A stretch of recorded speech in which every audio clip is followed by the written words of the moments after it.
Այսօր շարունակվել է Բաքվում ապօրինի պահվող Արցախի նախկին պետնախարար Ռուբեն Վարդանյանի գործով շինծ ու դատավարությունը, որի ընթացքում նրան թարգմանիչ են տրամադրել։ Ադրբեջանի լրատվամիջոցները գրում են, թե նախագահող դատավորը նշել է, որ նախորդ դատական նիստում Վարդանյանը միջնորդություն է ներկայացրել իր պաշտպանից հրաժարվելու մասին, հղում անելով դատավարության ընթացքի վերաբերյալ նրա դժգոհությանը։ Ըստ ադրբեջանցիների դատարանն ընդունել է Վարդանյանի միջնորդությունը իր պաշտպան Աբրահամ Բերմանից հրաժարվելու մասին եւ Ադրբեջանի փաստաբանների միություն է ներկայացվել պաշտպան նշանակելու խնդրանք։ Վարդանյանի նոր պաշտպանը փաստաբանների միության անդամ Էմիլ Բաբիշովն է։ Գործադիրը գալիք տարվա պետբյուջեով նախատեսում է ֆինանսական աջակցություն տրամադրել այն ավիաընկերություններին, որոնք նորոգություններով թռիչքներ կիրականացնեն դեպի Երևանի Զվարթնոց եւ Գյումրիի Շիրակ օդանավակայաններ։ Խորհրդարանում բյուջե 2026-ի քննարկմանը հայտարարել է տարածքային կառավարման եւ ենթակառուցվածքների նախարարը։ Դավիթ Խուդատյանն ասել է, որ ավիացիայի բնագավառի համար 2026 թվականի պետական բյուջեից նախատեսում է հատկացնել 3.6 միլիարդ դրամ։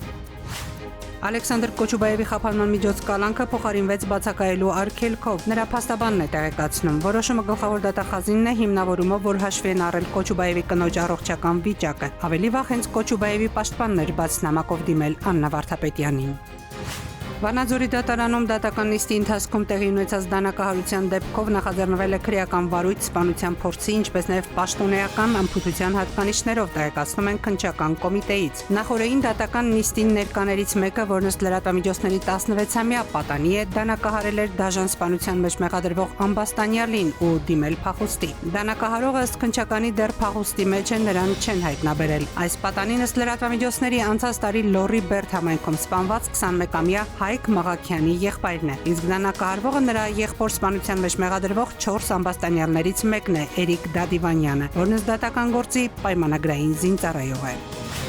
Արմավիրի մարզում առավոտյան Վարդանաշեն Արազապ գյուղամիջյան ճանապարհին Վարդանաշեն գյուղի վարչական տարածքում ըստ նախնական տեղեկությունների ոչ խարաբուծությամբ զբաղվող 3 եղբայրները հայտնաբերել են իրենց պատկանող հոսանքազրկված 12 ոչխար։ Ֆոտոլրագրող Շամշյանը փոխանցում է, որ ոչխարները ցատկել են 10,000 վոլտ լարումով էլեկտրալարի կտրվելու պատճառով, իսկ դեպի Արազապ տանող ճանապարհին հարակից դաշտամիջյան հատվածում ոչխարների տերերը հայտնաբերել են հոսանքահարման հետևանքով սատկած եւս 24 ոչխար։